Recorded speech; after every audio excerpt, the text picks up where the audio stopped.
Whoa. I guess it's been a little while, hasn't it? To my 115 subscribers, and even if you're new here watching, hello, welcome to my channel.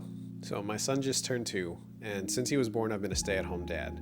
I've also been a student. I've had to take care of prerequisites in school and everything, but I finished those. And I even finished 2 more classes that I didn't need to take yet, I guess, really, but I finished those. I even finished my whole first semester of rad tech school, which is crazy. And it's been a long couple years, but now I'm counting down the days. I only have until May of 2027 until I graduate with my degree and my license to become a licensed radiologic technologist. My first semester was a little rough, I'm not gonna lie, because I was enrolled in 6 different classes. Some of them were online, and some of them were in person, and some of them were hybrid. And especially since I wasn't a full-time student for over a year, it was a little rough getting back into the groove of things. I will say that I wouldn't have gotten this far without my family, my wife and my son. They're the greatest blessings, and I couldn't have done it without their support. They were my main sources of motivation through the entire semester. So with that being said, when my program is done, I completely intend to switch places with my wife where I go to work full time and she can stay home and be a stay-at-home mom, or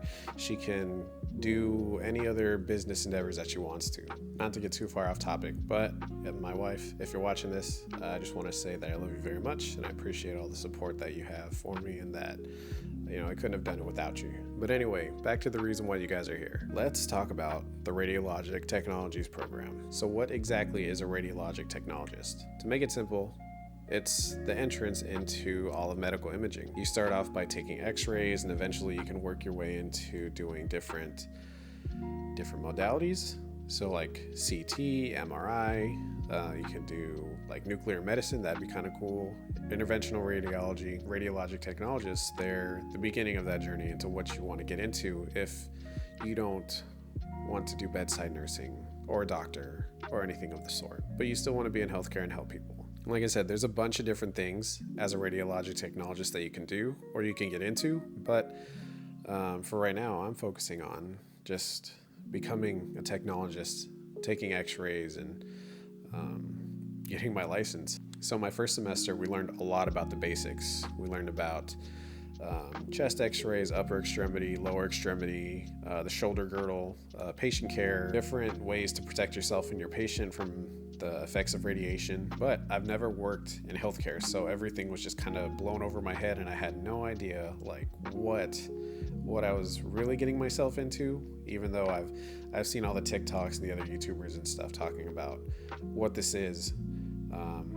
I had no idea, and I still don't, because I've never worked in healthcare and I have not had any clinical experience yet.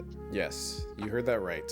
I have not had clinical experience yet because my school does not enroll us into clinical settings yet until we get a baseline of what we're doing. They're not just going to throw us into the hospitals or anything like that without a basic understanding of how a hospital runs, what we have to do, or anything like that. So they honestly really cared about us in a way where they didn't want to just shock us into leaving the program. But with the discussions and everything that I've had in school, all the assignments, all the homework and everything, now I have a basic understanding of what it is to be a healthcare worker and what it is to be a radiologic technologist. And somehow I passed with all A's this semester. Yes, all A's. All A's somehow. Like I said, I took 6 different classes. It was patient care, radiation biology, radiation physics, positioning and procedures, a skills class, and there's something else. There's another class that I took. It was rough. I'm not gonna lie, it was rough because everything was coming at you at once, and I had all the same professors teaching all the different classes and talking about them all at the same time. I think they were just excited, as the students were, to get into the program, or to get into the content of the program, let's say. At first it was a lot of, oh, we're gonna get into this later, we're gonna get into this later. You don't know this yet, but you will.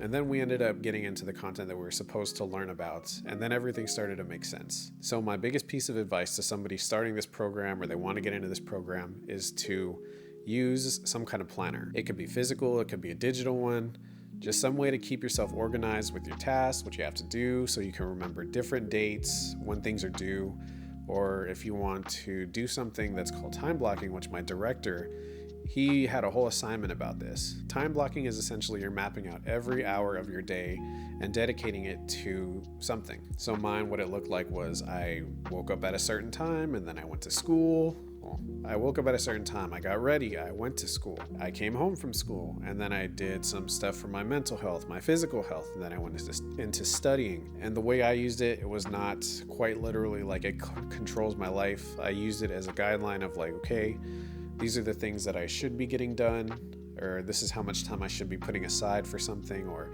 if I don't need all this amount of time, I can use it for something else. Time blocking really helps. Once you get your own routines down and you figure out how you want to use it, so I'd recommend that too. Another thing too is to make sure you spend some time for yourself. You don't want to forget about things that you enjoy doing. For me, I like taking pictures and doing video, and I like spending time with my family, so I made sure that I allotted some time specifically for that. So every day after, I think it was like 6:30, it was my family time. So I made sure every single day I had my family time. I made sure on Sundays I had time for my photography, my videography stuff. And what time blocking did for me also was it made me realize that I don't need to let school control my life, and I don't need to live at a desk or at a chair just so I can learn and pass these classes. I feel like I did do a good amount of studying and everything, but with the time blocking, it felt very minimal, and I felt very confident with everything that I learned,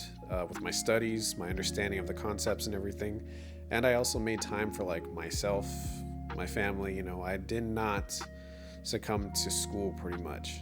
So if you're into that kind of stuff, I'd give it a try. So another thing that people say about healthcare programs, or maybe it's just specifically like this one, where I felt it did not apply to it. Everybody's going to say, find a study group. And as much as I am an introvert, I did not participate in any study group. And I think that I was pretty successful this semester, if I'm being honest. This isn't a video to gloat or anything like that, but it's a video saying like, you don't need to join these study groups. You don't have to spend time outside of your own studies as long as you're actively studying and you know how you're going to understand all the content. I will say that having a support system is better than having any kind of study group there is out there, if I'm being honest. Like I've already mentioned before, I'm very lucky that my wife is supportive and that she's able to get me through by motivating me or just helping me understand these concepts that are a little harder to grasp because I've never been in a clinical setting. But also it does help that my wife is a nurse and that she was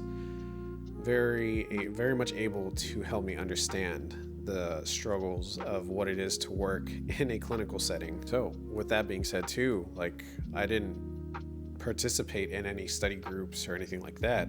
I found ways that I could relate my life to the content that I was supposed to be learning. As you know, hopefully at this point, I am very interested in like photography and videography, and essentially I can relate a lot of the stuff that I learned in school to this. But anyway, to each their own. If there's people out there that found their own way to understand the content, go for it.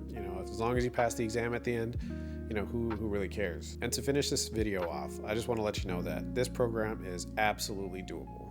In no way am I saying that this program is easy, but what I am saying is that if you have good habits and you have a good support system, there's no reason why you can't do this. And again, I was not one to participate in this, but if you do not have a support system, you're paying for your school to give you the resources to be successful. So reach out to your school's counseling office, your director, somebody that works there at the school, and they should be able to help you out and get you the support you need to get through the semester or your whole program. So that's all for today. I hope you like this video. Please consider subscribing and following my journey to become a rad tech. And thank you for watching. Hopefully, I'll see you next time.